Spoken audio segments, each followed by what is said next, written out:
I'm here to introduce a new chilling series of classic ghost stories.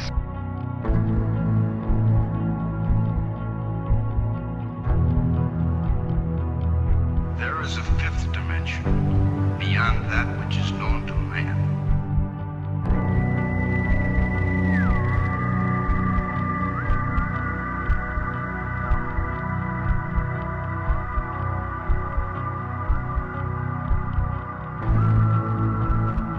Throughout human history, people have reported seeing dark, shadowy, human-like figures stalking from afar. Something forcefully took Dennis Martin off that hill, and nobody will talk about it. Every fifth call I go on, I end up running across a set of stairs. Hello? Have you checked the children? By the end of the war, the Americans started to realize that the Germans had fantastic technology. In 1989, Al Bielek came forward to reveal his participation in the astonishing Philadelphia experiment, and that he had survived time warping.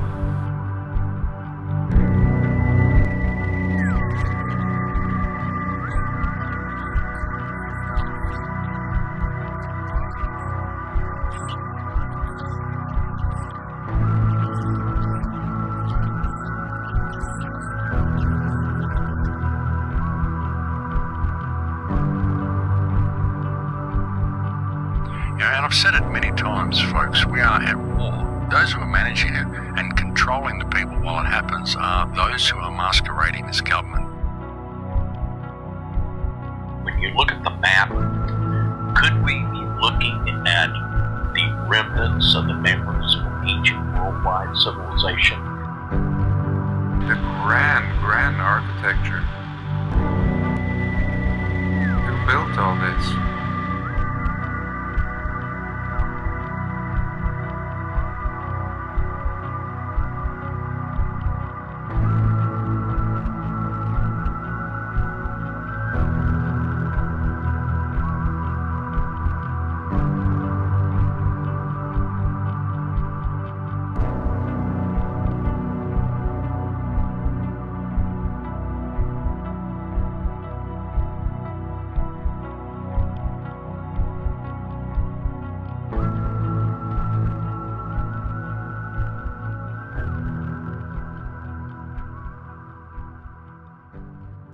Ladies and gentlemen, just a word of warning.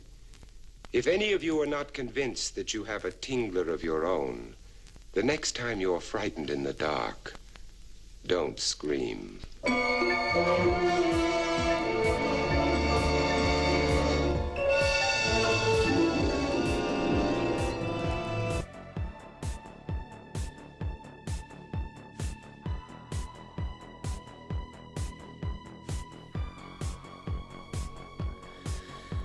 Hello and welcome back to the Dr. Crocko channel. I am your host for the evening, Dr. Davey Crocko. It is very good to see everybody for an installment of the Spooky Show podcast. Now tonight we are going to have everything from murder mysteries to the unsolved to bizarre feet washing up on coastlines all across the world. A girl who has a premonition of her death and then her fate is sealed. So I hope you guys are hope you guys are ready to enjoy just a nice relaxed night, getting away from all the nonsense in the world and just enjoying a nice spooky Sunday. Let's get all our spooky Sunday, hey, it's Tuesday jokes out of the way right now. We will have the lights off. We'll try to get a nice ambiance for everybody. I'm very happy to see a decent amount of people in the chat. Hopefully we get notifications out and we get some shares out and people make their way in as the night goes. But we are all going to have fun for the few that do make it here. So first and foremost, I'd like to thank everybody here. Now we're going to have a lot of creepy stories from the Summer Tin Man to the washed up feet to the missing 411 shoes that are found all over and missing from the people. We're going to have a story of a family of 11 who have all died under mysterious circumstances with diaries left back. And we will have a story of maybe a witch, maybe a spy who is stuffed in the trunk of a witch elm and is still unsolved. So we're going to have a very fun night. Spooky Sunday is back. I apologize for not having a Sunday show. Just complications, but I apologize for that. My face looks a little bright when I'm that close to the screen. I need to step back a little bit, Dave. You're too close to the screen. But yeah, very happy to see everybody. If anybody has certain Spooky Sunday topics they would like to maybe, send in or have a suggestion, I'm going to make a link to the Discord right now and make sure that you guys can get in there. And there is a Spooky Sunday folder in there. And what you do is you just go in there and you'll be able to drop any links or suggestions. So give me 1 second. I'm going to pull that up for everybody, and I'll put it in the chat so you guys know where to go. Now, a few people here are already in there. Let me just make sure I have this right. I want to change it in the description as well. So I just generated a new link, so any old links are going to be gone. So give me 1 second here. And also, anybody else that wants to send in links but doesn't have Discord, you can do so by going to my Twitter, which I will also put the link in the chat and the description. So number one, here is that Discord link for anybody, and all you have to do is join. You don't have to stay in there, but if you ever want to pop in, it's a good place to get some links out there.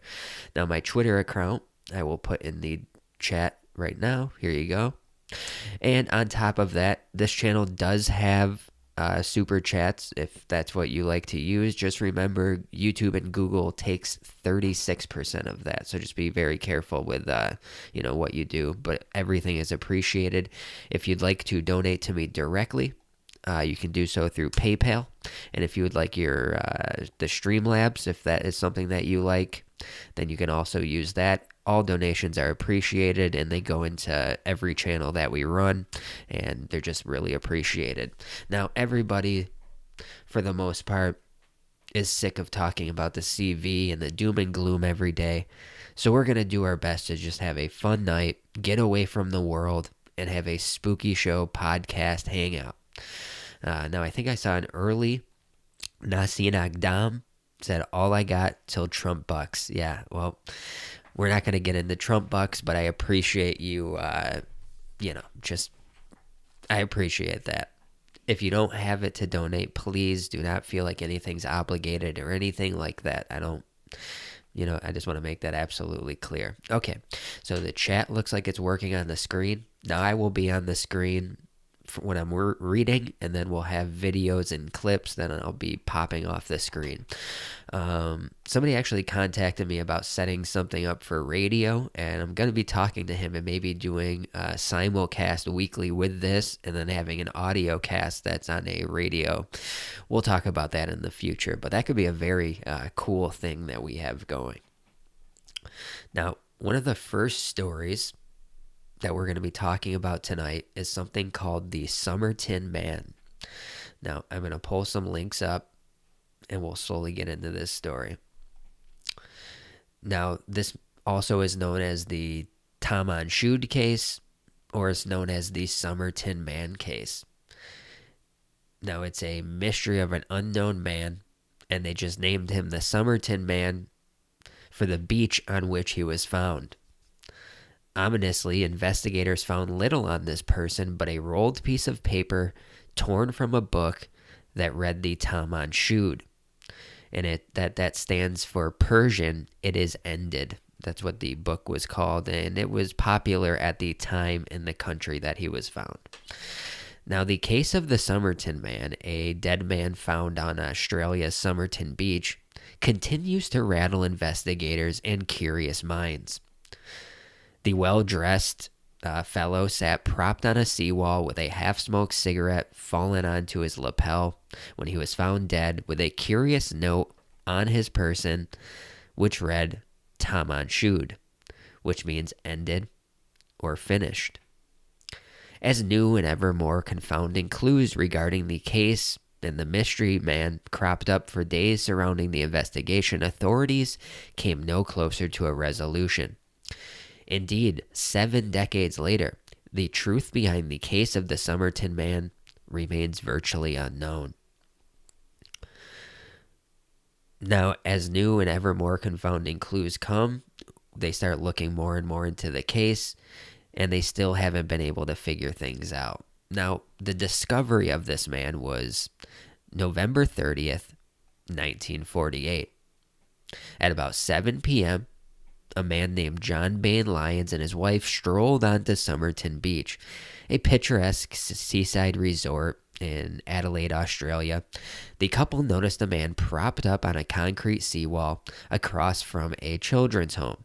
His legs were outstretched and his feet were serenely crossed. He was dressed immaculately in a full suit, polished shoes, which was unusual attire for a warm summer evening and for the beach. The couple recalled that the man was only about 60 feet away from them when he raised his right arm and let it fall to the ground. Lyons had surmised that the man was making a drunken attempt to light a cigarette, so they walked away from what they assumed was an overly inebriated man. Another 30 minutes transpired and a second couple spotted the man against the sea wall. His left arm was splayed out on the ground and his face was peppered by mosquitoes. The couple had concluded that he was merely deeply asleep, maybe drunk, and just fell to the side on the side of the beach and did not intervene. The couple even joked that the mystery man must have been dead to the world if he wasn't reacting to the mosquitoes. Now, the next morning, this is December 1st, 1948, at around 6:50 a.m., a cluster of people on horseback surrounded the body. The same man from the night before, John Lyons, returned from his morning swim to see the crowd milling about, where he and his wife had spotted the supposedly drunk man. Lyons abruptly realized that the man was now deceased. These are some fingerprints that we're taking, and we'll have some other pictures around this case as we go. Now, an initial inspection of this man, who we're going to call the Somerton man, as he will become, as we will know him from now and going forward, revealed no obvious cause of death. The clean-shaven man had no stab or bullet wounds or bruises, nor blood were found at the scene. His death seemed passive and peaceful. 3 hours later, the body was transported to the Royal Hospital. Dr. John Barclay Bennett estimated that the time of death was no earlier than 2 a.m. The attending pathologist, John Matthew Dwyer, then analyzed the body. By that time, rigor mortis had already set in, and he noted that lividity behind the ears and neck was deep, which indicated that the body had not been moved after it expired. Now again, the man was sharply dressed. He had on boxer shorts and a men's singlet, a white shirt and a thin red tie with light brown trousers, a brown sweater, and a brown double-breasted breastcoat suit jacket. Now, his shoes were polished. In his pockets, the doctors found a railway ticket to Henley Beach, a bus ticket to North Glenelg, an American metal comb, a packet of juicy fruit chewing gum, a packet of Army Club cigarettes, a handkerchief, and a packet of Bryant and May matches. But inside the man's clothes, all of the tags and maker's labels had been clipped and removed. One of his pants pockets was repaired with an unknown type of orange thread. Many believed that because of the way he was dressed and the belongings of the man was indeed an American. Curiously, the Somerton man had no wallet, and in his breast pocket instead, investigator Thomas Cleland later found a folded piece of paper which read Tom on shoed. In Persian, this phrase means ended. The words were written in a fancy script and were found to have been torn from a rare New Zealand edition of the Rubaiyat. This is a book called the Rubaiyat of Omar Khayyam. This was a 12th century poetry book. That the message that he had that said Taman Shud, or ended, was ripped from one of these books. This is a very pivotal clue in the case, I guess you could say.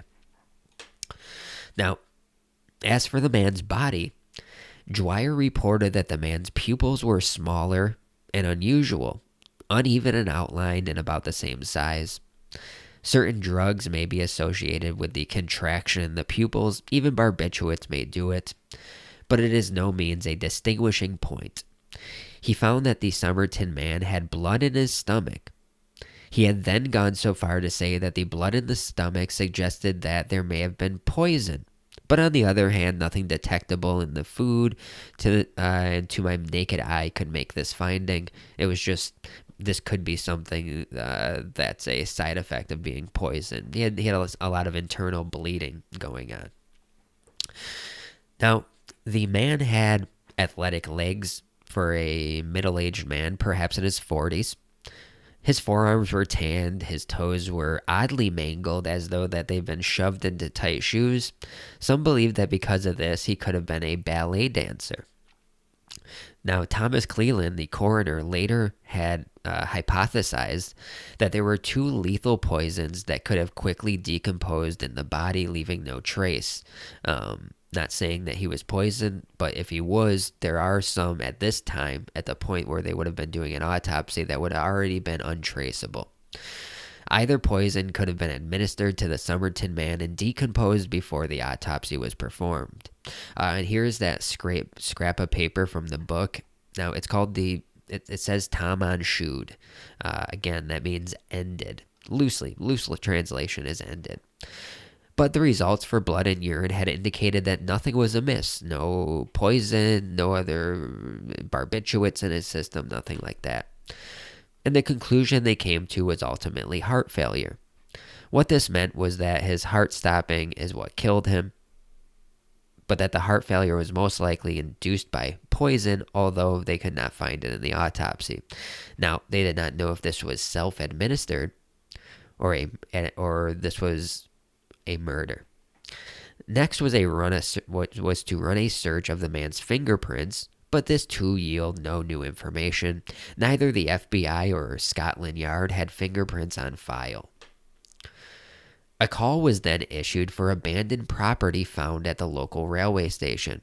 A day later, the police were notified of a brown suitcase found in the Adelaide railway station. The suitcase contained the exact same thread, that weird orange thread that was in the pants worn by the Somerton man. This was easy to identify, as luminous barber thread he wore was quite rare and not even produced in Australia.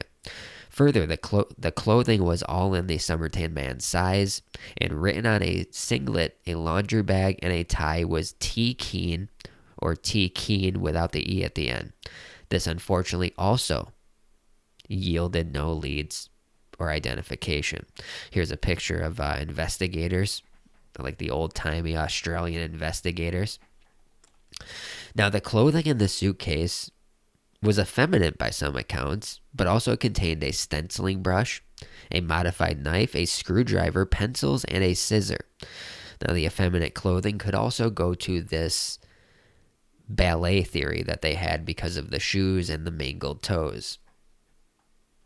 Meanwhile, the world was notified of a strange case of the Somerton man. Now, really quick, I just want to check one thing out. Okay.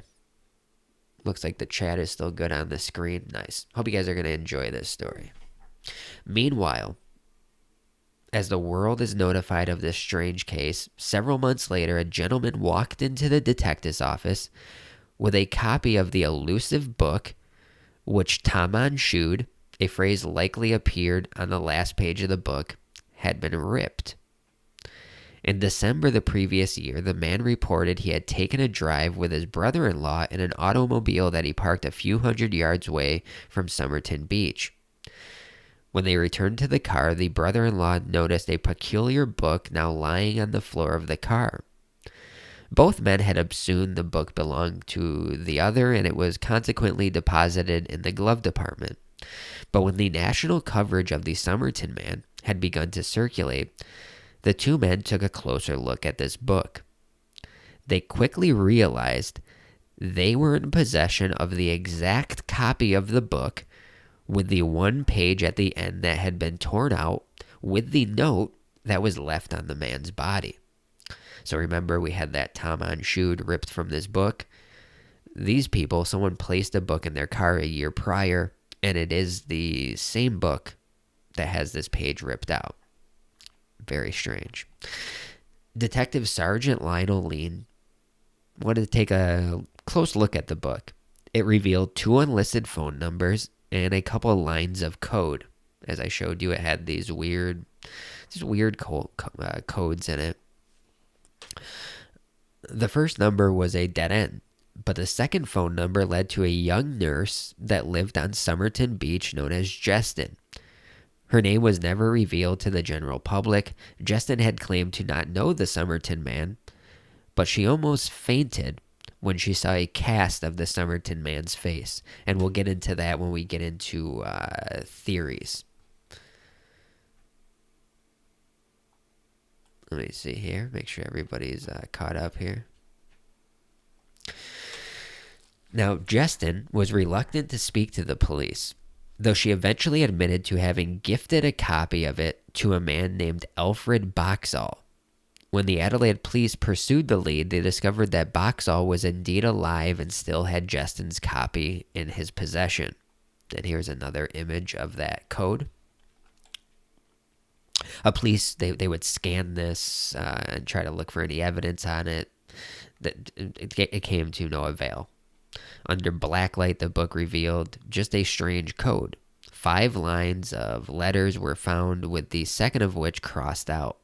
The first 3 were separated from the last 2 by a pair of straight lines with an X written over them. But naval intelligence was unable to decipher the code, so the lines were published in newspapers for amateur code breakers to try to solve. The police then decided that it was at last time to lay the Somerton man to final rest on June 14th, 1949. When the South Australia coroner published the final results of the investigation in 1958, his report concluded with the admission, I am unable to say who the deceased was. I am unable to say how he died or what was the cause of death. The case was in sense itself an unsolved mystery. Now, we're going to get into some theories about this, and we'll also play some videos of people.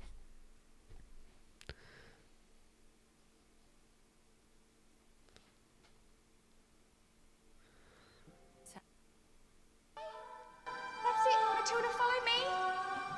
There's a long-running mystery that's been going on now for over 70 years. Have your arms out, arms out. And intertwined amongst all of this is ballet. Good. And bend. If it wasn't for the ballet connection, Derek and I wouldn't have met. Our children now do. In 1948, the body was found by 2 trainee jockeys early in the morning. They were out on the beach exercising horses. We went over to see if he was all right, and we got fairly close to him and couldn't see him breathing, and he never took any notice of us, so Horry Patching hopped off his horse and took hold of his leg, and he was dead. There was nothing terribly unusual about finding a man dead in a public place like this, and the police assumed someone would soon come forward with a missing persons report and the case would be closed. But that didn't happen. A number of people did come and view the body, but were unable to identify him. One of the intriguing things about the case is that all the clothes the man was wearing had the labels removed off them, and so This is what made some people think, oh, maybe this guy's a spy. Explanation, but it isn't entirely out of character for the British Secret Service to put down their own but a subsequent inquest would uncover a much darker cause. In the months that followed, the autopsy, the man's clothing and the items recovered that were believed to be his belongings would set the scene for a mystery that remains one of Australia's most infamous unsolved cases. Decades of investigation, worldwide notoriety and countless follow-up inquests have only proved to deepen the rabbit hole, and the case of the Somerton man, also known by one of the most perplexing details of the case, the two words Tamam Shud, remains one of the most unsettling and disturbing cases of murder, cover-up and supposed espionage in the world.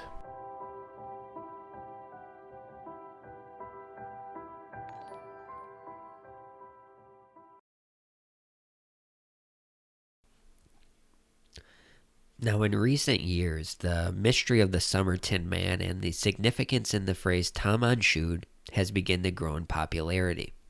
Now, the first popular theory around this was that the man killed himself after being rejected by this girl named Justin. It was also discovered that Justin had a young son who could have actually belonged to the Somerton man, due to similarities in their appearance.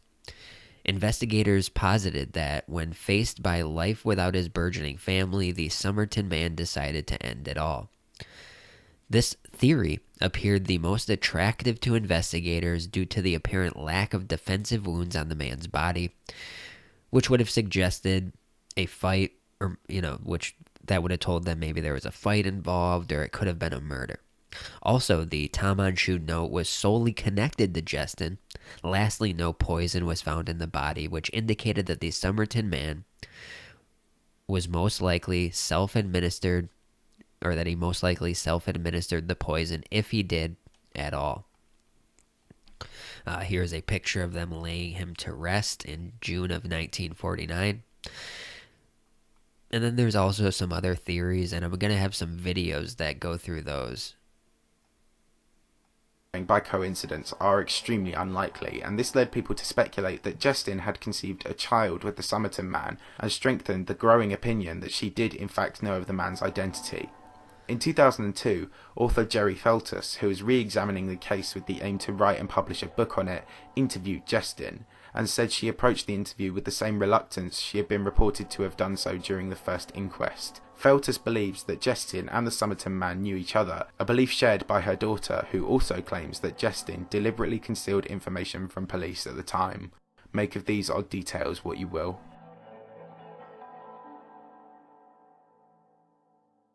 The cryptic nature of the Unbreakable Code propelled the most popular theory of the Somerton man's occupation, believing him to be a spy or secret agent for the British Secret Service. This hypothesis, if correct, would fill in a number of gaps in the case, the first being as to why no government was able to identify him. Perhaps he made himself scarce from records, or the governments themselves lied about the man's anonymity. Spies were often ghosts during their operations for obvious reasons. The cryptic message in the back of the book also lends credence to the spy theory. This kind of code bared resemblance to the cryptographic techniques that would soon be adopted in the upcoming Cold War. Also, some question the decisions made when the body was analysed. The body was never exhumed by forensics teams, and as previously mentioned, it was embalmed, meaning modern DNA analysis cannot be conducted properly, as the embalming destroyed the vast majority of potential forensic evidence. Authorities claim that he was embalmed so early on due to an error of judgment. The spy hypothesis also answers some unexplained details about Justin, most notably that she spoke fluent Russian, a revelation made by her daughter after her death. If Justin and the Somerton man had both been involved in spying activities, this would explain her unwillingness to cooperate with police, and also her unwillingness to go on record for the case.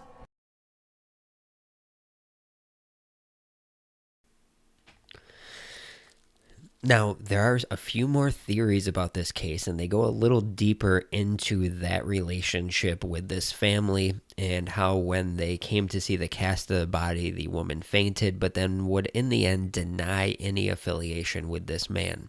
Now, one of the videos I'm going to use is from a show called BuzzFeed Unsolved, and I'm just going to use the theory portion of it. So you don't have to worry about the channel it's from or the people that are presenting it, just the theories. They do a good job going through the 3 main theories. And then I also have a video that's going to be talking a little bit about the code and people that have tried to break it and any, kind of breakthroughs they've made in that. But as I said, to this day, this is still an unsolved mystery.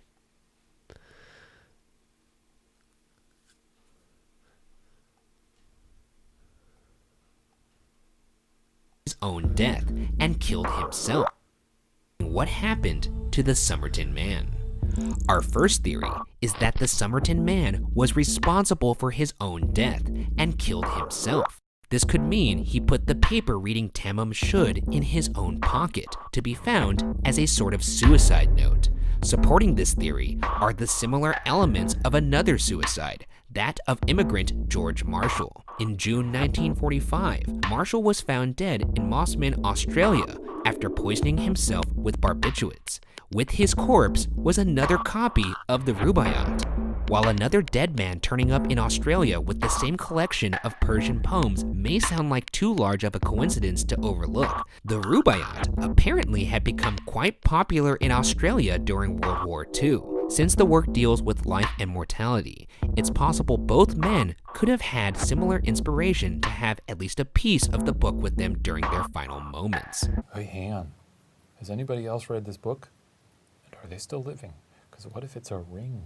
Oh, like 7 days. Like Months before the discovery of the corpse, a Soviet embassy spy ring had been uncovered in Canberra, Australia. A statement given in 1959 by a man who was on Somerton Beach the night the unidentified man died claims to have seen, quote, a man carrying another on his shoulder near the water's edge, end quote. In 2013, a theory came out that Jo Thompson, the woman whose phone number was found in the back of that copy of the Rubaiyat, may have been a Soviet spy. The woman who publicly suggested this theory was none other than Kate Thompson, Jo Thompson's daughter.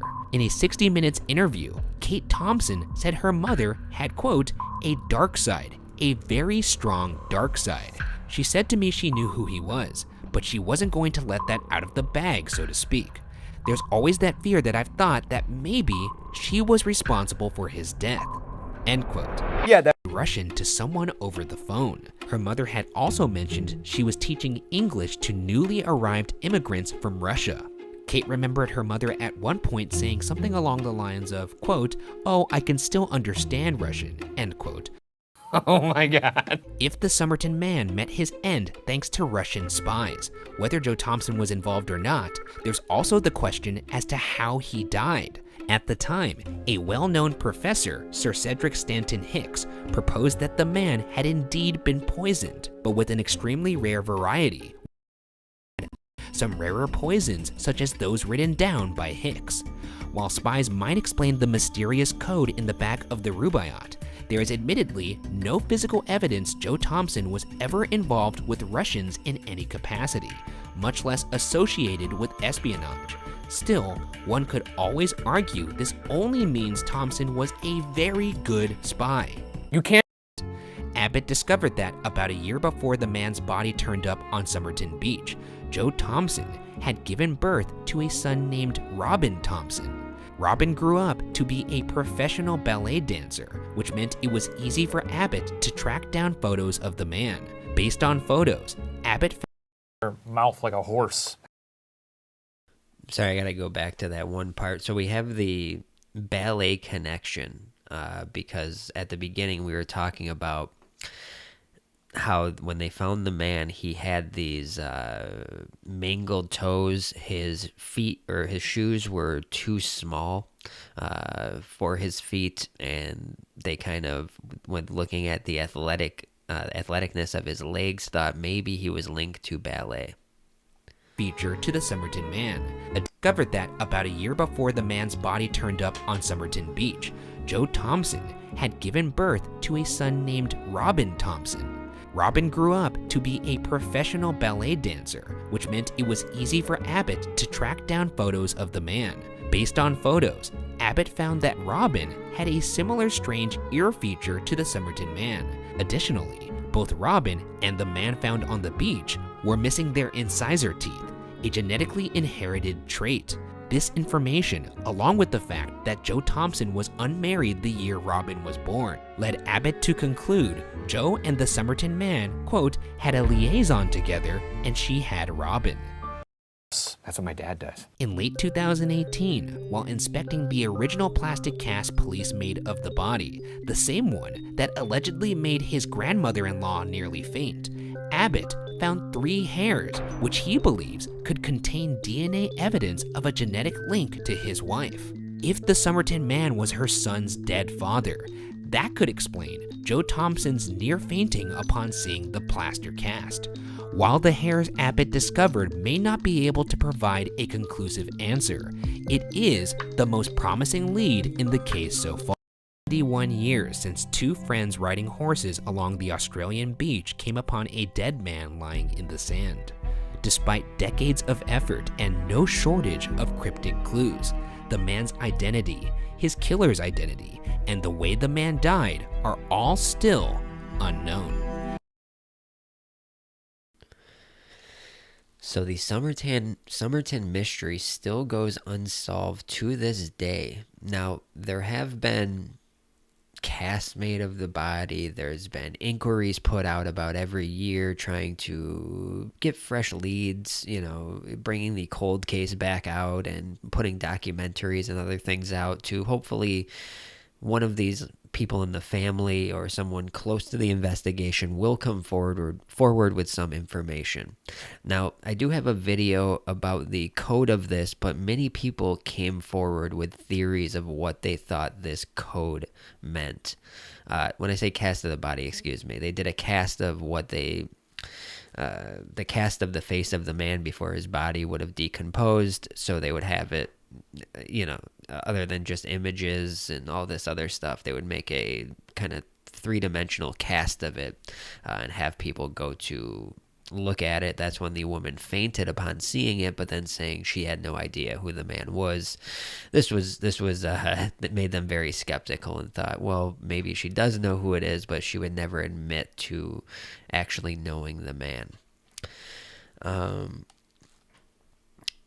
Elizabeth, not a Jew, donated $5 through Streamlabs and said, thank you for all the hours of informative and entertaining content. Oh, well, thanks.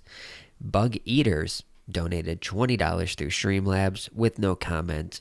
Thank you, Bug Eaters. Thank you, Elizabeth. Really appreciate it. So we'll look at one of these codes, you know, the code that they tried to break and see if this theory holds any water here. But first tonight, the new clues that may break open one of South Australia's most enduring and unsolved mysteries. The case of the body on Somerton Beach has baffled generations of investigators with all kinds of theories, from espionage to contract killing. Now, a Queensland sleuth claims he's found microscopic evidence that could solve it. Here's Frank Bangallo.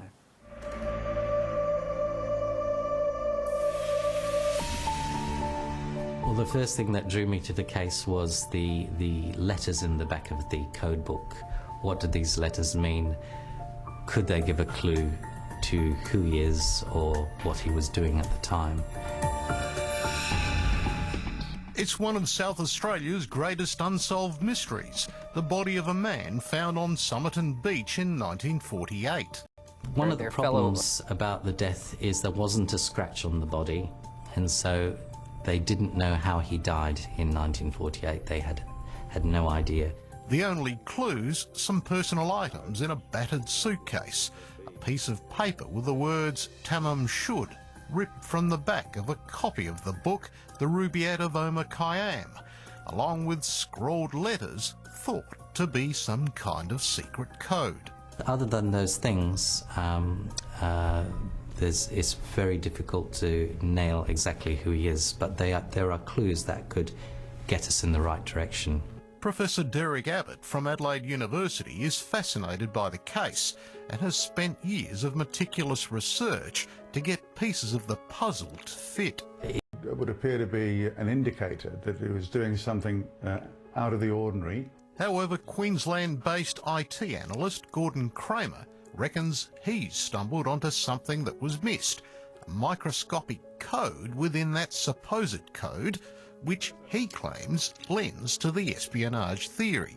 We've got some larger letters, and within them, I've been able to demonstrate there are smaller letters and numbers. They're micro letters, 0.5 millimetre in height. After locating an old US military radio operator's manual, Gordon believes he may have cracked part of it.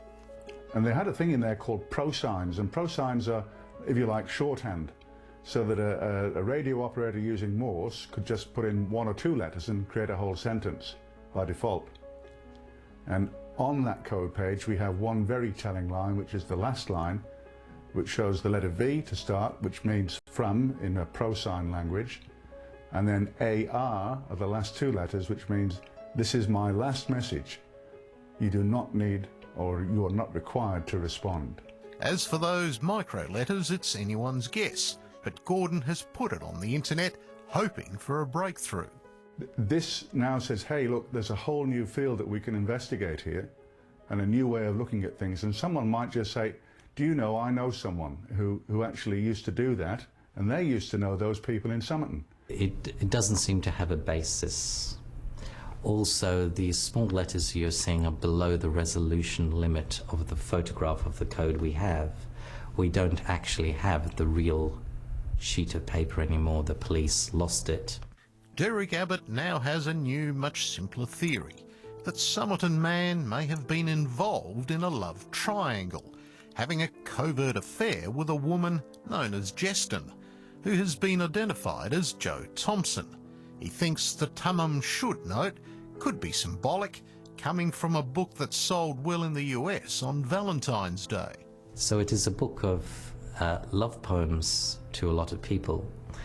And indeed, Jo Thompson herself, when she was asked the question, did say that she considered it a book of love poetry. Thompson is now deceased.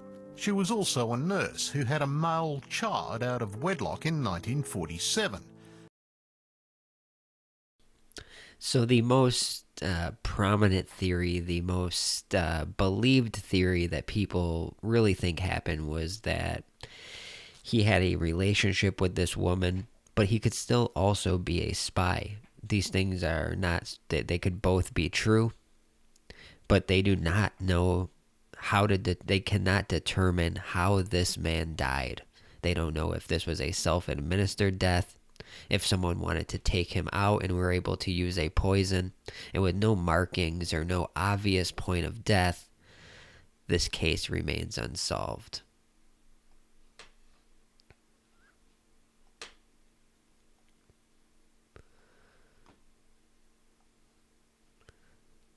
Now, there is one last little piece to this story, and they say it's a new twist in one of the world's weirdest cold case mysteries, the Somerton Man.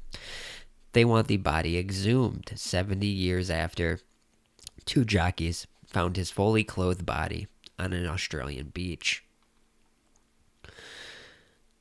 So a post-mortem ruled that he may have died from poison, but the man known only as the Somerton Man was never identified.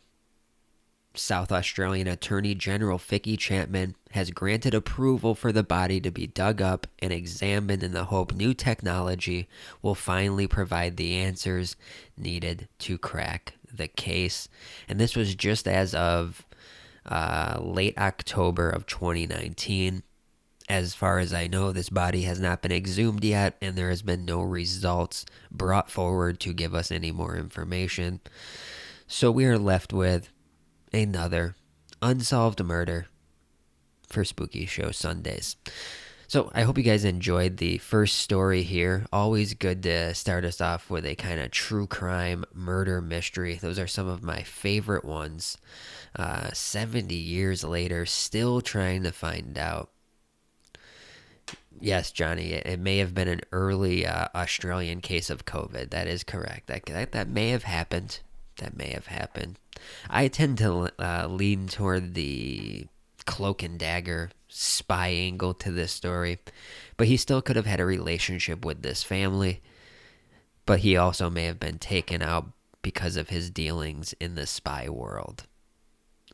All in all, just another interesting story. And we're going to move on to another interesting murder mystery. And this one is simply titled, Who Put Bella in the Wych Elm?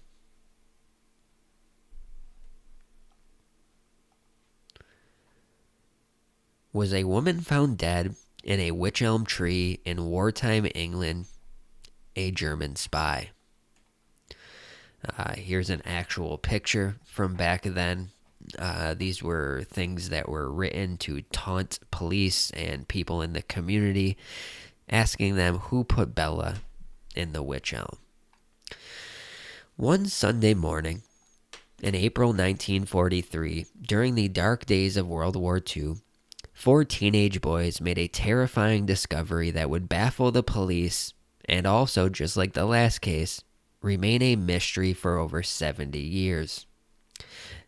The boys were searching for birds' nest at a place called Hagley Woods, a private estate near Birmingham in England's Midlands. Climbing up an ancient old wych elm tree, 15-year-old Bob Farmer saw something truly horrifying. Looking down the hollowed-out trunk, Farmer noticed a strange object staring back at him from the dark interior. The teenager was horrified when he realized it was a human skull. A clump of hair hung off the remaining flesh on the forehead, and 2 crooked teeth gaped out of the mouth. After the boys had a good look at it and were horrified, they put it back in the tree and left the woods. And here is the original photo of the skull that they had found.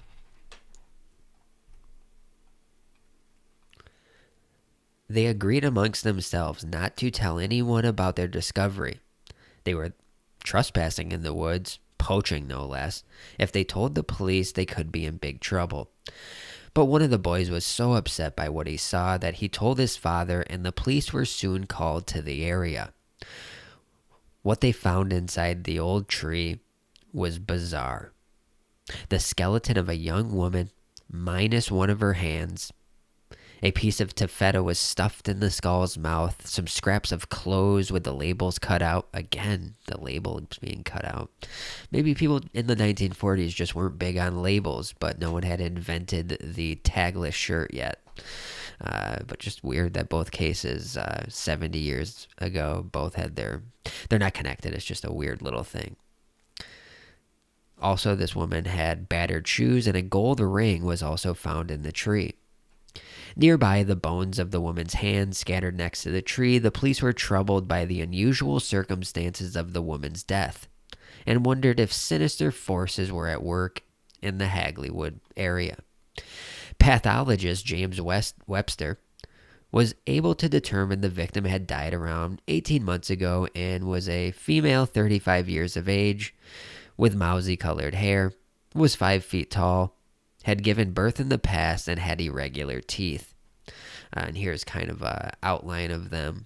Height about 5 feet. Figured they had about, brown hair. She was wearing a dark blue striped knitted woolen cardigan. A blue belt. They roughly thought she was 35. It was a mock wedding ring. Cloth skirt. And this is the example of what a wych elm is. If anybody doesn't know what a wych elm looks like, you can kind of see that weird shape and tree there. Webster could find no obvious injuries and concluded she had probably died as a result of cloth stuffed down her throat.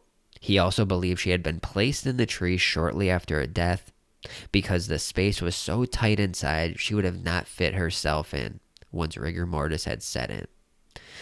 From Webster's work, the police managed to create a detailed description of the woman, but nobody came forward, and a search of 3,000 missing person cases around the country proved fruitless. Now, a nationwide search of dental practices also drew a blank. The woman had had dental work done within a year of her death, yet no dentist in the area had any records or any proof that this woman was even from around there. They could not find anything. There was not a trace of her presence anywhere around the area or any surgery records to be seen. The flurry of press interest soon would fade, and, with everything going on with the war, this was at the center of people's thoughts. The area had suffered 3 years of bombing, and life was hard enough. This soon faded away from the public spotlight. Here you can see another picture of the skull. This was an X-ray of what they call the Bella skull. Now, as Christmas 1943 approached, people pretty much had forgotten about the strange case of the woman in the tree, until graffiti started. It started with a simple, "Who put Lubella down the wych elm?" That's what the first one said. Then Hagleywood Bella. Soon it settled on, "Who put Bella in the wych elm?" The graffiti would appear on walls throughout the West Midlands, seemingly of the same hand. Someone, it seemed, knew more than they were letting on. From then on, the woman found in the old helm at Hagley would be known as Bella even by the police. But they never were able to find who was responsible for the graffiti, and were no closer to answering its question. Was the writer of the graffiti taunting the police? Had they killed Bella, or knew who had? Folklorist Margaret Murray suggested Bella may have been killed in an occult ceremony. Now you have to remember, this is in the 1940s. They thought maybe this was some kind of occult ritual. And in their evidence, they thought the removal of the hand was a typical black magic execution. Here is one of the first pieces of graffiti. This was found around Christmas in 1943. And you can see it says simply, "Who put Bella down the wych elm of Hagley Wood?" The theory that Bella had fallen victim to a coven of witches was popular for a while, but with the absence of any genuine leads from police, the case eventually went cold. It wasn't until 1953 when a journalist named Wilfred Jones started to write about the old case in the Wolverhampton Express and the Star. And interest would soon be revived. Jones would soon receive his first solid lead in nearly a decade. A letter signed only Anna offered new details of what had happened to Bella. According to the letter, Bella had been murdered because of her involvement in a then Nazi spy ring operating in the Midlands in the early 1940s. The spy theory seemed more rooted in reality than talk of witchcraft and occult rituals. Hundreds of German spies were captured in Britain during the war in the Midlands, and it would have been a valuable source of intelligence because of its prevalence of munitions factories. Was Bella in the wych elm part of this spy ring? What is the evidence that we have for some of this? Well, journalist Jones received a letter in 1953 that was simply written from Anna of Cavalry, claiming Bella had died after getting involved in a World War II Nazi spy ring. Quote, "Finish your articles, read the wych elm crime by all means. They are interesting to your readers, but you will never solve the mystery. The one person who could give answers is now beyond the jurisdiction of the earthly courts. The affair is closed and involves no witches, black magic, or moonlight rites." Byford Jones was naturally intrigued. Whoever wrote those words clearly had first-hand knowledge of what had happened. After subsequent correspondence, Anna revealed herself to be Una Mossop and told the full story. Her husband, Jack, had worked at a local munitions factory in the early 1940s, and he had come into some money after meeting a mysterious Dutchman. Jack later admitted to Una, who signed it Anna, that the Dutchman was a Nazi agent. Jack had been passing him information about local industrial sites, which in turn was passed to another agent posing as a cabaret performer at local theaters. The Midlands had been bombarded by the Luftwaffe bombing campaign in the early 40s, and such information would have been invaluable for Nazis to target their raids, where they would do the most damage to the Britain war effort. One day, Jack met his contact at a pub close to Hagley Wood. He was arguing with a Dutch woman. He ordered Jack drive them both out to the Clint Hills, but the argument had grown extremely violent, and the Dutch agent strangled the woman in the car. Fearing for his own life, Jack helped carry the body into a nearby Hagley wood, where the pair buried it into a hollow of an old elm tree. Una's husband was apparently so traumatized by the brutal murder of Bella that he had a nervous breakdown. Tormented by horrific visions of the woman's skull in the tree, Jack was institutionalized in 1941 and apparently died later that year. Now, the time frame of this fit quite well with Bella's death. The pathologist had estimated it was about 18 months prior to the body's discovery, which would have placed it in the middle of 1941. This was a picture of the Midlands. Obviously, it was bombed during a Luftwaffe bombing raid. Now, the information Una gave this journalist named Jones was convincing enough that the police and MI5 got involved. According to the journalist, they verified some details of Una's account, but were unable to find any remaining perpetrators. With involvement of the intelligence services, some have speculated there may have been a cover-up of the investigation and to the information provided. Just 8 years after the war, details of spy rings may have still been classified. The cover-up theory was also bolstered by the curious fact that Bella's remains had gone missing, precluding any further forensic examinations. Anytime remains go missing, you're talking about cover-ups. They don't just lose remains. Now the story faded back into obscurity. An occasional piece of graffiti would briefly revive interest, but there was no new leads for another 15 years, and a book by historian Donald McCormick. Now McCormick was going with Murdered by Witchcraft. Despite its name of the book, built upon the spy ring theory, McCormick had obtained Abwehr files, the records of German military intelligence. According to McCormick's information, a Nazi agent by the name of Leher was operating in the Midlands in 1941, and he did have a Dutch girlfriend living in Birmingham called Clarabella Drongers. Was Clarabella the Bella found in the wych elm? Like Bella, she was about 30 years old, and like a Bella, she had these same odd teeth. What especially was suggestive about the identification is that a real Nazi spy was captured in mid-1942 and executed in Wandsworth Prison on New Year's Eve that year. His name was Johannes Marinus Dronkers. So that's just a little connection there, because the person had the Dutch girlfriend, and also they called her Clarabella, which would be Bella. Was Bella this Dutch spy's wife? The wedding ring found with her body lends credence to that idea. And if Bella was a foreigner, it would explain why no trace of her could be found in England, no dental records, no surgery records, even though she had surgery within a year. It's possible that some kind of love triangle had developed amongst the agents, or that Bella had grown loose-lipped and risked revealing their existence to British authorities.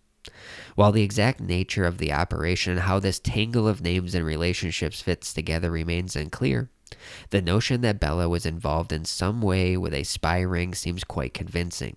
A couple other tidbits kind of support the idea. There were several reports in early 1940 and 41 of a home guard been alerted to possible agents parachuting into the area.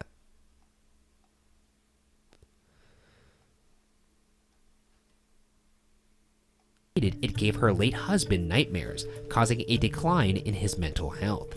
Jack died in a mental hospital before the remains were discovered. While not much was made of Una's story, there's a bit more to this theory than the pulpy claims of a wartime widow. After hearing of the Anna-signed letter, which claimed Bella was Dutch, author Donald McCormick traveled to Holland to see if he could find anything to substantiate the claim. There, he found remarkable evidence that confirmed at least some of what Una had written. McCormick learned that within the Nazi espionage system, a man named Lehrer worked on recruiting accomplices who could work in Britain as spies. Lehrer allegedly had a Dutch girlfriend who lived in Birmingham in the 30s, giving her great knowledge of Britain, and allowing her to speak with no detectable Dutch accent. McCormick states that in March and April of 1941, records show 5 German spies were sent into England from Holland during Operation Sea Lion. One of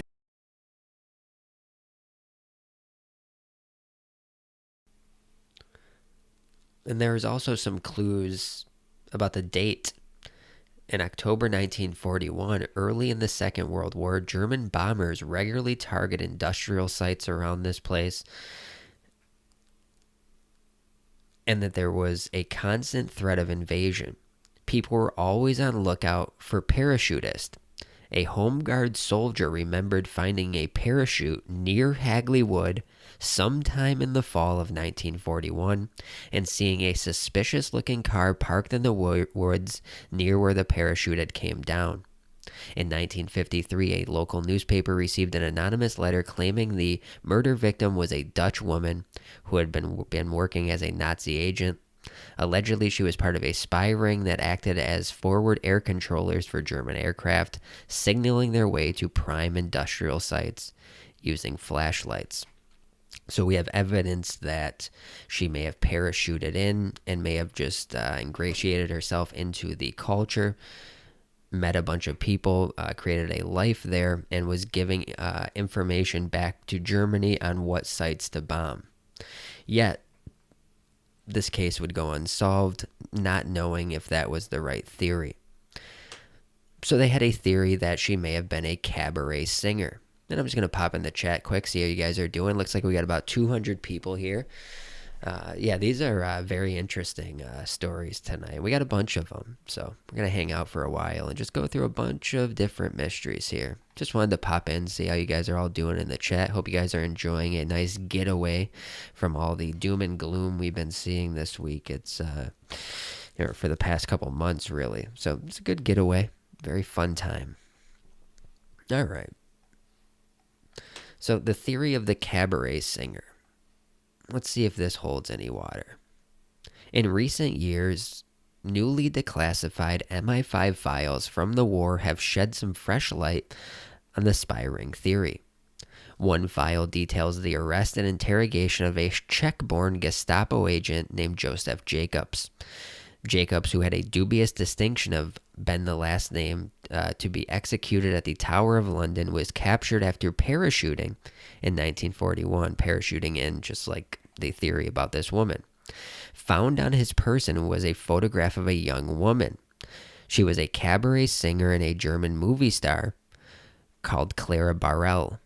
According to Jacobs, she had also been recruited by the Gestapo as a secret agent. Jacobs' information checked out. Barel was a German cabaret singer and tellingly had worked in Birmingham for several years before the war and had developed a convincing local accent. She would have been an ideal candidate for a spy. According to Jacobs, she was due to follow him to England, although after his capture he thought it unlikely this had happened. But the timings made sense. This is a picture of Clara Barel. Nothing was heard of Barel after 1941, the year Bella was thought to have died. If she was not Bella in the Witch Elm, what happened to her? There is no records of her existence after 1941. It's not too much of a stretch to see how Clara may have been remembered as Clarabella to English audiences. Perhaps someone had even recognized her from pre-war days in Birmingham.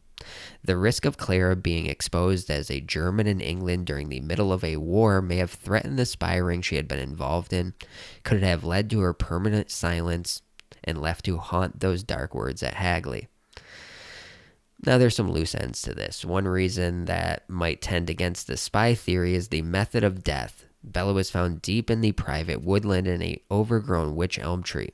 It's hard to understand why anyone, least of all a foreign spy unfamiliar with the locale, would choose this as a burial site. How would they even know such a tree existed? There was also loose ends with the spy theory. None of them remaining members of the ring were ever found, despite extensive searches. Even today, with wartime records declassified, very little light has been shed on the spy ring theory. Recently discovered MI5 documents have prompted the theory that Bella may have been Joseph Jacobs' girlfriend, Clara Burrell, but this idea also has flaws. Pathologist James Webster listed Bella's height as 5 foot, whereas Burrell was known to be quite a tall woman. Other less exotic theories have been suggested over the years, saying that she may have just been a prostitute murdered by a local Angry John, or a local barmaid killed by an American GI. Then we have more far-fetched was that she was a gypsy killed in an occult ritual. At the end of the day, whether you think she was part of a spy ring that they had to take out because she had blown her cover, whether she was a prostitute or a dancer, all the theories have a lot of evidence for them and a lot of evidence to show the flaws in them. And as always with these cases, 7 years later, it remains unsolved. So that is the story of who put Bella in the witch elm. Then we're going to move on to some other cases here, and I want to see what I have next here. Let me see here.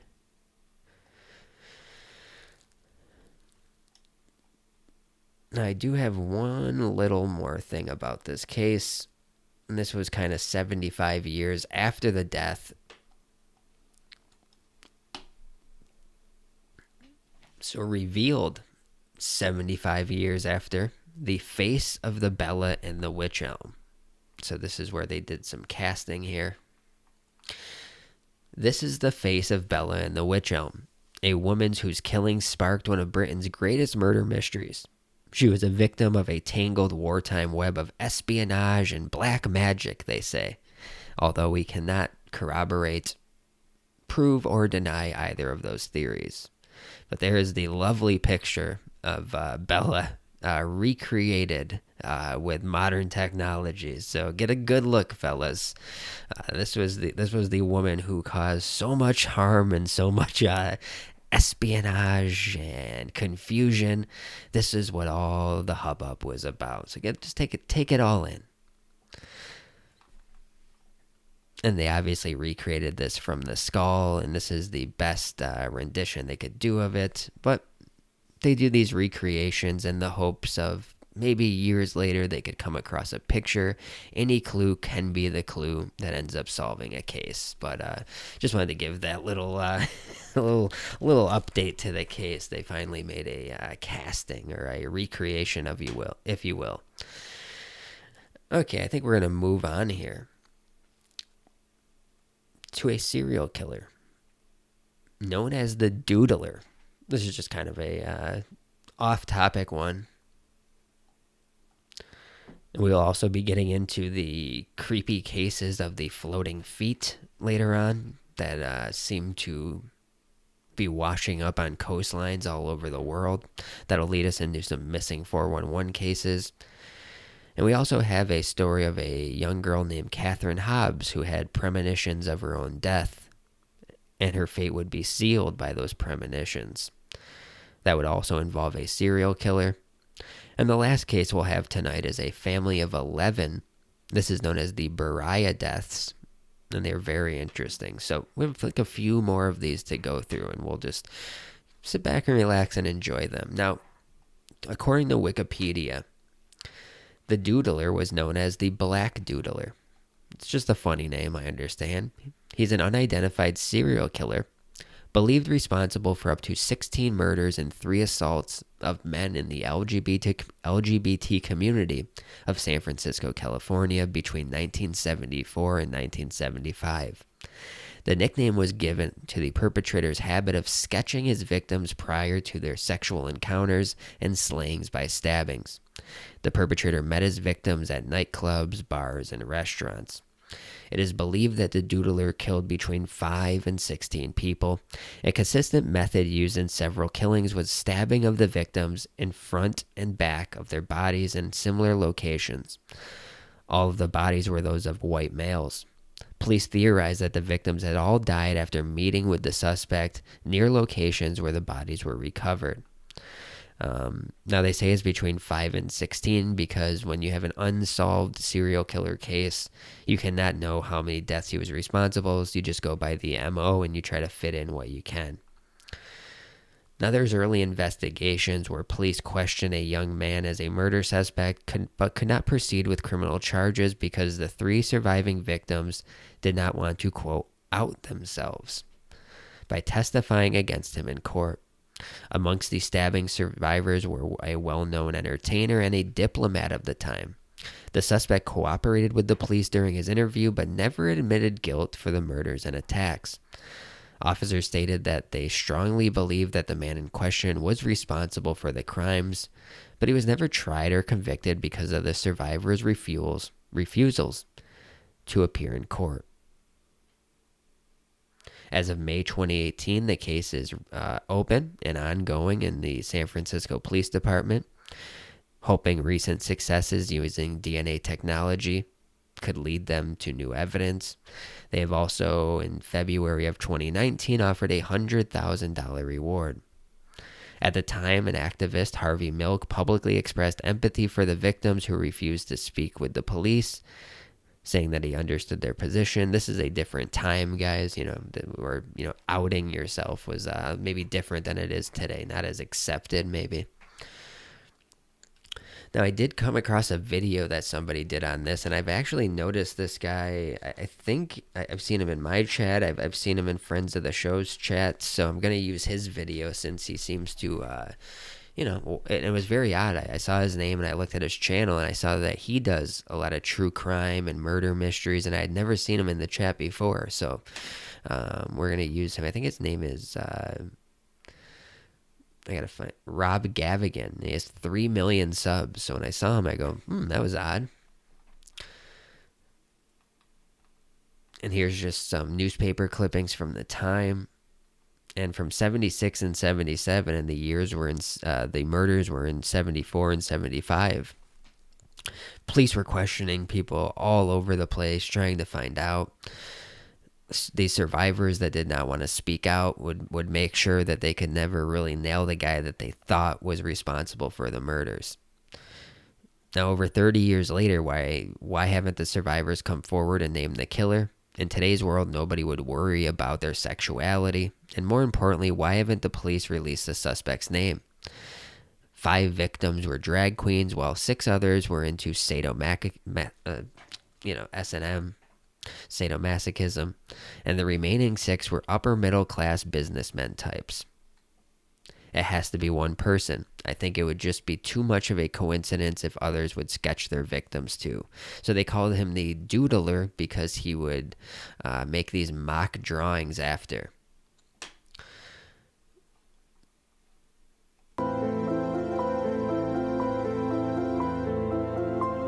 This would be a 1975 forensic sketch of who they say the man was. And this is when they put the $100,000 reward out to find out who the man is.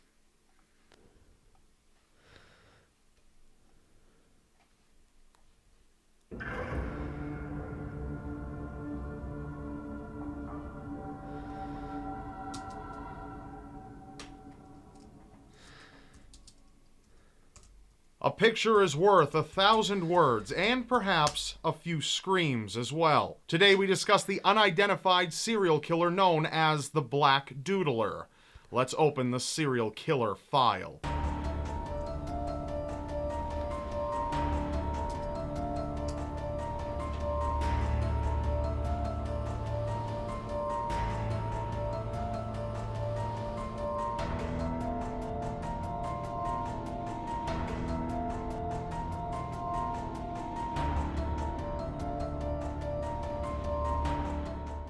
San Francisco has been a hub for the gay community for quite a long time.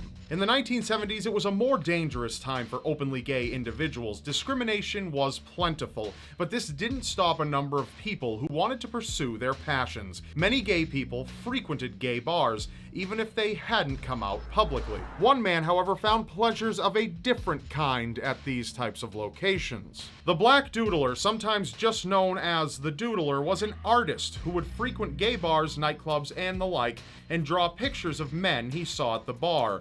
Those men were typically his targets. He'd draw them with impressive ability, and the men would be flattered upon seeing it. This would allow for further interaction with the Doodler, a more intimate experience was to come. So the doodler and his victim would meet alone. The man would pose, oftentimes naked, for the doodler to sketch, and he would. He'd take time, effort, and let his ability flow freely onto the paper, immortalizing the man lying before him, leaving one last reminder of their life. The doodler, after completing the piece, would engage in sexual acts with his subject, and after it was over, the doodler withdrew a knife and brutally murdered his victim. He'd slash their throats, slice them open, stab them mercilessly. What seemed like such a passionate artist offering the honor of personalized art turned into the subject's worst nightmare. The doodler wouldn't stab his victim until death, but sometimes even beyond it, with great ferocity. The doodler would most often dump dead bodies near water, whether it be a lake or the ocean. It was a more complex issue to catch the doodler, considering a number of officers practiced discrimination against members of the gay community, sometimes utilizing entrapment to make arrests. Eventually, however, the bodies found were linked. Toward the end, 14 bodies were piled up. Fortunately, however, 3 men ended up surviving their encounter with the Black Doodler. They were able to each give a description of the man. Though this sketch is all the police had to work with, the true identity of the doodler is up for much speculation. This didn't stop the police from finding a suspect, however. Brought in for questioning, the suspect was said to have spoken freely with the police, but denied involvement in the murders. The only thing that could have potentially brought the killer to justice would have been the testimony by the 3 survivors. Now you have a different time, and maybe if they would have came forward at the time and named him, if they could have worked out or struck a deal where they didn't have to testify, maybe this guy would have been caught. But to this day, it is still an unsolved murder, even though they think they know who it is. They have never released the name of the individuals, deceased now, that never wanted to speak, and they have not released the name of the suspect, even though maybe it could lead to someone knowing who he is and maybe even more unsolved murders. With that $100,000 reward out there, you think a name would help this case be solved. Yet, it goes down as another unsolved mystery in San Francisco to this day. Now, that guy that did that video, his name is Rob Gavigan, and I put his link in the chat. And if you ever need links to everything, I will be putting them in the description of the video or a pinned comment down below after the video renders. Now we're going to move on to some other weird shit. This will be the mystery of the shoes and feet that wash up all over. There's been famous cases in Canada, but this happens all around the world, and it will lead us into some missing 411, where this also happens with missing shoes. A lot of the victims that go missing will be found days later, weeks later, in a spot that's already been searched, with the victim missing one shoe or other articles of clothing. And it seems to be a common thread in some of these cases. Now, this is simply titled that the police were urging people to come forward, and they wanted to have calm as the 15th mysterious severed foot was found in Canada. One of the strangest, most macabre and chilling modern mysteries is the strange unsolved case of the feet which keep washing up ashore alongside beaches of the Salish Sea in British Columbia, Canada. Starting in 2007, feet began washing up on shores from as far south as Tacoma, Washington, to as far north as the Jedediah Island in Canada. In nearly every case, a cleanly detached human foot was found inside the shoe or boot. For some reason, sneakers appear to be the most common footwear of these mysterious feet. The latest case was made public this week after authorities with the British Columbia Coroner Service were unable to identify the foot. The foot was found near Vancouver's 30th Street Beach access and was still in its gray and black size 9.5 Nike. Blue sock was still on. Analysis of the foot's bone structure revealed it was to likely belong to a man under 50 years old. Now, this most recent incident makes 15 mysterious human feet in British Columbia over the past decade. What's behind the horrific phenomenon?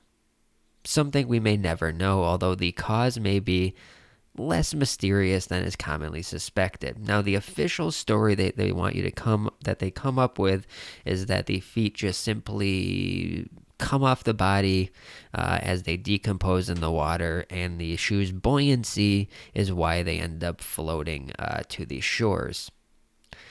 But in some of them, in most of the cases, it is a very cleanly severed foot. Again, there is speculation as to someone dumping these. There's speculation. There's many different theories around this, but we'll get into a few. So they say the police want people to think that they're not linked to anything that's suspicious and are not the cause for panic. After all, people die in the sea or rivers all the time, often as a result of suicide or accidents.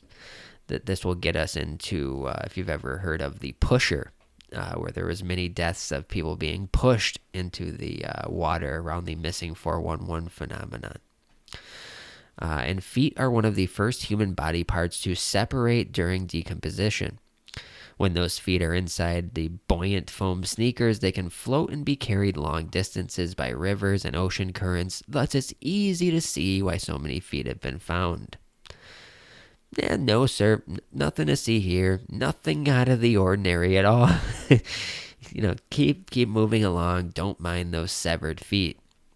However, the proximity of all these cases and frequency suggests something stranger or more violent may be going on. No other location is known to collect so many severed feet in such a centralized place. What causes so many feet to wash up in this fairly small geographic area? And why have they become more common over the last decade? This didn't happen the previous decade, and there's no other place in the world where so many feet in such a short span of time have washed up. So it kind of takes me away from the official story and the official theory. For now, these Salish Sea human foot discoveries remain just another gruesome mystery.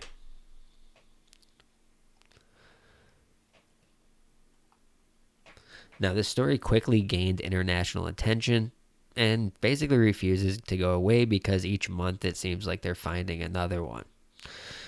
February 2016, 2 more sneakers with their feet ran aground at the Botanical Beach in Vancouver Island. Public speculation stepped up, not surprisingly given that historically the Pacific Northwest has a large amount of serial killers and more per capita than any other place in the world. The Northwest Noir is the home to Ted Bundy, the college dorm slayer Gary Ridgway, the Green River Killer, the pig farmer, the Beast of BC, the Want Ad murderer, the boxcar killer, all of these people, and not to mention the Highway of Tears.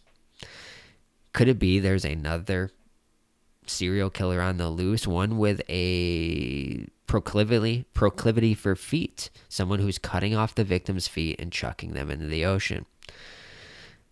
We don't have a name for this killer, and this is an unsolved thing, and it's purely speculation, but it's a very fun little mystery to look into. And if you've ever followed Missing 411, you know the significance of these shoes. Also, in many, this is a more wilder theory, but in false flag operations, there will also be shoes placed at the scene as some kind of sign or indicator. This is the work of Ole Damagard, who talked about some of this stuff. Now, looking at the case facts that are readily available from police and coroner websites, 10 of the feet have been identified through DNA to individuals who are suspected of, quote, taking their own life. 6 shoes belong to 3 different people, and 11 of the 16 feet detached themselves from the right leg and ankle in the official documentation. The police and coroner departments are clear that there's nothing to worry about, and this is merely the case of the shoes having buoyancy and just floating to the shore. But if we look at another angle, and you're more curious, the foot thing is something you don't see every day. Why is it unique to this region? Why did it recently start to occur, and why are so many feet from the right foot.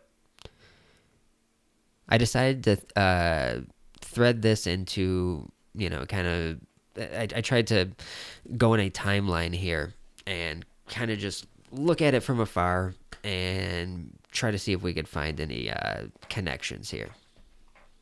Now, Dr. Gail Anderson is a professor of entomology at Vancouver's Simon Fraser University. She pioneered a project to study decomposing carcasses 300 feet under the nearby Pacific and monitors the process via remote cameras to her laptop.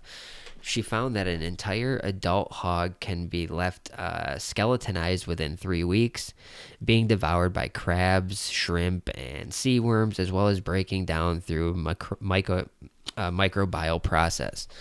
But Gail says getting at meat wrapped up in the rubber running shoe is a whole different challenge. And floating upside down on the ocean surface would prevent seabirds like gulls from attacking the foot from above. They brought in some other experts to try to see if they could find any reason as to why specifically these feet would float, but no one could really determine one solid theory on it. One thing they did agree on was the astronomical numbers of this area would lend them to go away from the police's official story, and they think something more sinister is going on here.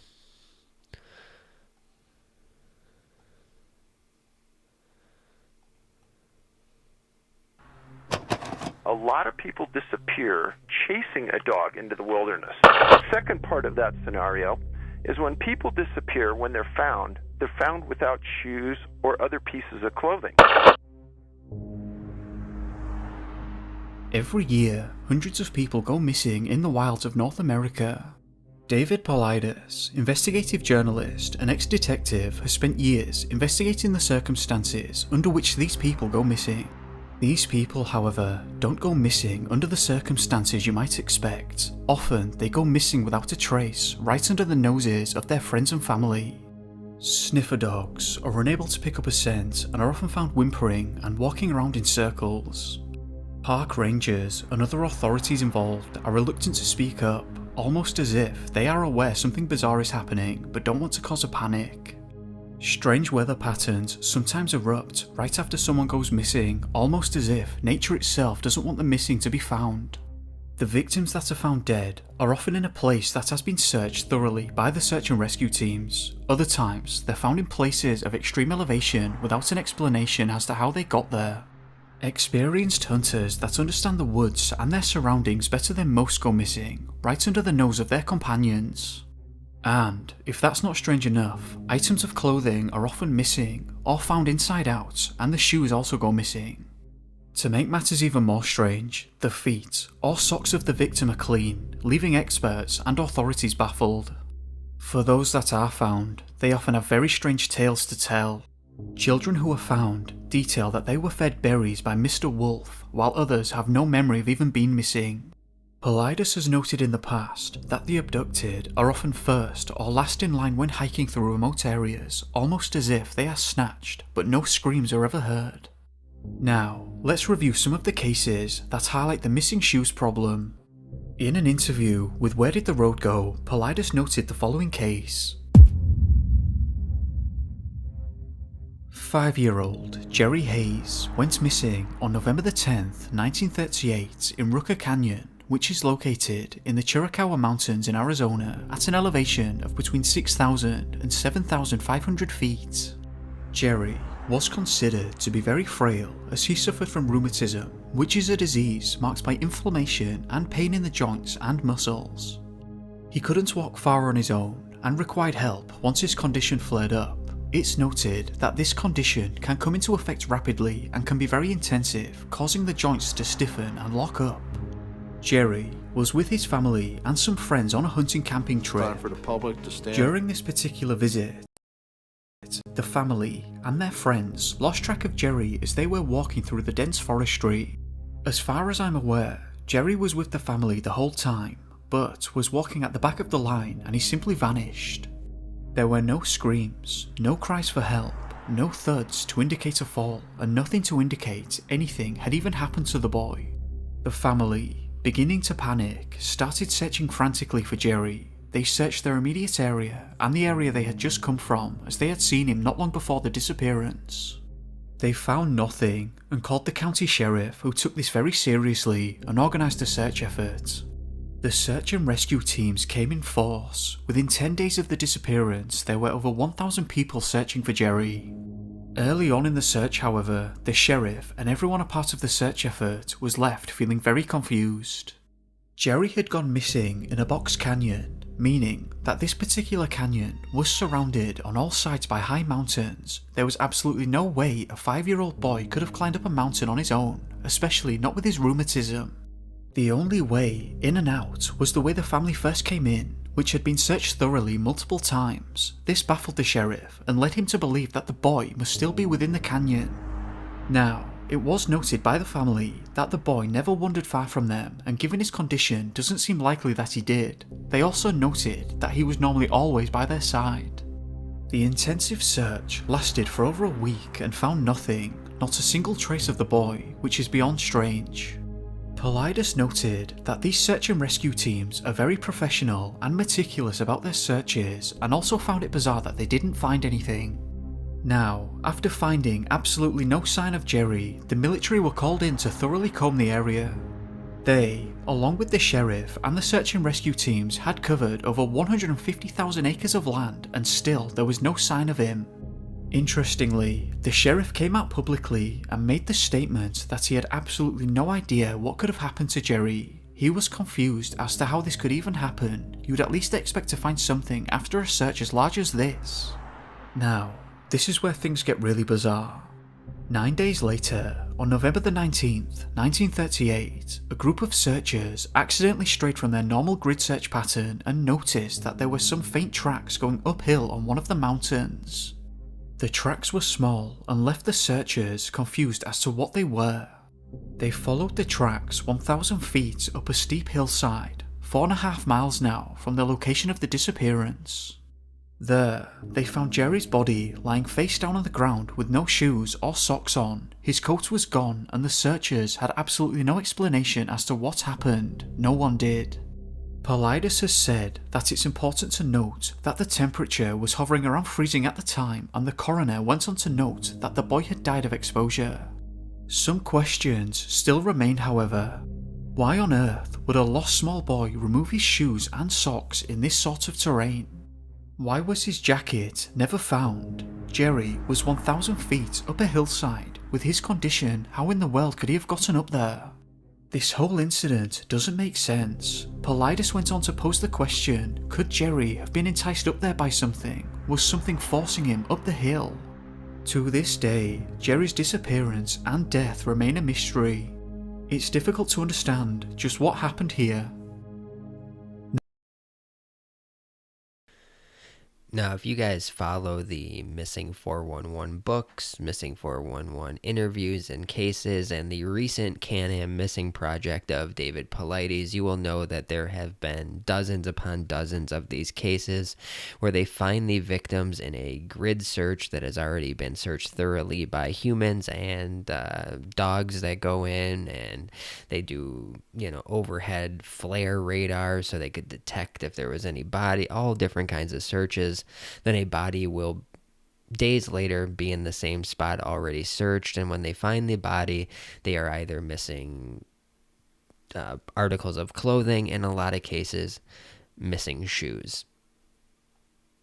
Just a weird little thing. It's nothing, just a bizarre little wrinkle to the Missing 411 cases that are always fun to look into. It's one of my favorite topics. Now, we're going to move on to the death of a young girl named Catherine Hobbs. And this is another unsolved case, and a girl that many times believed she was going to be murdered or she was going to die. So let's talk a little bit about this, and we actually have a clip from an old Robert Stack Unsolved Mysteries, and I have to be very careful as to not get the video pulled down, so I will do my best to pause and just try to fair use this thing, because Unsolved Mysteries are very, very heavy-handed with removing videos. So Kathy Hobbs pictured here. This is who we're going to be talking about. Had a hard childhood. Her parents were divorced when she was 8. This was especially difficult on her because she was very close to her father. When she was in middle school, she had a close friend die from a heart condition. She almost always spoke of feelings or premonitions that she would never live to be 16. She and her family moved to a residential apartment complex in Las Vegas in order to help her get her mind off her fears. She made several friends and seemed to adjust well until her 16th birthday approached. Kathy once again feared that she was going to die. She spent all of her time in her room and refused to leave the house. On the morning of her 16th birthday, however, she was surprised and relieved to realize that she was still alive. She seemed to have overcome her fears, confiding in her family that the premonitions were unfounded, and began living a normal life and a normal teenage life. She started to spend more time with her friends and began to, take more up on her appearance, wearing makeup. She developed an interest in beauty products and had started pursuing a career as a beautician. She even planned to open her own hair salon called Cat's Cuts.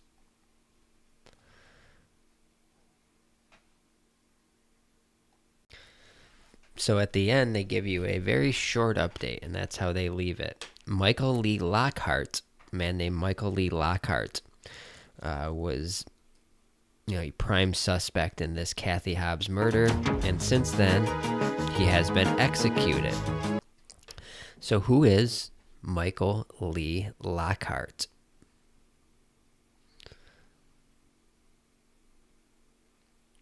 Well, Michael Lee Lockhart is a serial killer, or at least a guy that killed multiple people, even if it's not in a serial nature, maybe not an exact MO in every case, but you have someone that killed a bunch of different people. On October 12, 1987, Chicago, Illinois, a woman is accosted by a strange man and forced into an alley. She was assaulted by her unknown assailant and also had her purse ripped from her arms. Thankfully, the woman was not seriously hurt and eventually was able to recover her stolen property. However, there was something hidden with her returned property that had not expected to be there. Another purse, a smaller purse, was tucked in with hers. It was later determined to belong to a victim of a vicious murder, a young girl by the name of Wendy Gallagher. This woman hadn't known it yet, but she had come face to face with a man capable of extreme violence, and her mugging was one of the first of many crimes that would be committed over the next several months. So here is Michael Lee Lockhart pictured here. The random mugging was committed by a young man named Michael Lee Lockhart. Michael was born in 1960, raised in Toledo, Ohio. Michael seemed to lead a somewhat normal life. Born with the gift of gab, his friends would report how lucky he was with the ladies and how much of a smooth talker he could be, a natural-born salesman. Michael eventually got married, but after a short while fell into a depression. He claimed to have contemplated suicide on a number of occasions and attempted to seek help, but soon found other ways to cope with his emotions. Michael reported that his life took a turn for the worse when in 1984 he dropped his wife off at work, took his parents' car, and headed out west. At this point, he began to drink and use drugs more and more. In order to support his expensive habits, he began turning to crime. He was eventually arrested while in Wyoming and was imprisoned until December of 1986. But failed to learn his lesson while in prison. He was still involved with drugs and continued to commit crimes to support his habit. Michael was arrested once more in Locust Grove, Georgia, for breaking into a vehicle and drug possession. On May 2nd, 1987, it was alleged that Michael threatened to kill the person that he was trying to break into. Just 4 months later, in August, Michael would break into a home in Ohio where he would acquire one of his most utilized tools, a pistol. Michael's criminal timeline does not end here. Things only seem to get darker and more sadistic as time goes on. Michael continued his life of being a drifter and kept moving state to state. On October 13th, 1987, Christine Gallagher had just gotten done with a busy day and made it to the family's Griffith, Indiana home. She unwound for a bit, checking in on her sister, who she assumed was in her room resting. As she opened the door to 16-year-old Wendy Gallagher's room, she was stunned at the horrific sight. On the bed lay her younger sister, brutally murdered. Wendy's body was partially nude, and her hands were bound. Wendy was stabbed 21 times and had been disemboweled by her killer. Wendy's purse was missing, and police were able to find a fingerprint which belonged to the killer. But outside of that, there was little to go on. There were no signs of forced entry into the home. What motive could there be? Who would want to kill an innocent child in such a brutal manner? According to Michael's later interviews, he claimed to have convinced Wendy to allow him into the home to use the telephone. And that was the gift of gab that he had. A lot of these serial killers you hear all the time were very well adjusted and were very capable of striking up conversations and even sometimes known as charming. This is how they could lure a lot of their victims. Now, all aren't, but a certain type of psychopath, sociopath, they have a way of faking these faking being happy, faking being interactive, and they just have a way to put their victim's guard down and make their way in. Now, after the murder in Indiana, Michael fled back to Ohio. On November 7th, Michael would bind and gag his estranged wife and sexually assault her. The terror would last for 2 days as Michael continued to torture the woman he once called his wife. Michael would then flee that area and continued drifting from state to state. The next day, Michael stole a red Corvette, and on November 16th, 1987, Lockhart stole some license plates while traveling through St. Louis, Missouri to help conceal the stolen vehicle. So just like in the other case with the vehicle and the license plates that couldn't be traced back, Michael made his way back to Florida, where on January 12, 1988, Michael robbed a Payless shoe store in Jacksonville. Less than a week later, on January 20th, 1988, in Land O'Lakes, Florida, Michael would again commit an incredibly heinous crime. A young 8-year-old named Jeremy Colner had entered the home to quickly grab an item before heading back out. As he entered the bedroom, he unfortunately discovered the partially nude body of his 14-year-old sister, Jennifer Kohler. Like Wendy Gallagher, Kohler was bound and had been disemboweled. Michael next traveled to Baton Rouge, Louisiana, where he robbed a bank on March 21st in 1988. The next day, Lockhart went to Beaumont, Texas, where his crime spree would finally come to an end, but not at the expense of another life. Local police officer Paul Halsey Jr. saw a red Corvette without estate plates and in company with a known drug dealer. This seemed suspicious to Halsey, so he attempted to stop the driver and speak with him. Once he attempted to stop the Corvette, it took off and Halsey was unable to keep up. A few hours later, while patrolling the area, Halsey found the Corvette in a hotel parking lot. He found out the room the man was staying in and went to confront the criminal. Things quickly escalated as Halsey attempted to apprehend the suspect. He had the man place his hands on the wall while he attempted to take control of the situation. It's hard to tell exactly what had happened, but according to Lockhart, Halsey pulled his gun from his holster and approached his suspect. Halsey then started to lower the weapon in order to cuff the perp, but as he did so, Lockhart lunged at the officer. Lockhart was able to retrieve the officer's weapon and shot him twice, killing him. Michael fled the scene in the Corvette, soon abandoned the vehicle and hired a cab driver to take him to Houston. Along the way, officers stopped the cab and apprehended Michael. And through this, he would confess to a bunch of murders, and just going by the MO, the timing, and where he was traveling, they will link his death back, and he would be the prime suspect in the murder of Kathy Hobbs, who had the lifelong premonition that she would not live past 16. Now, he has not been criminally charged. He has already been executed.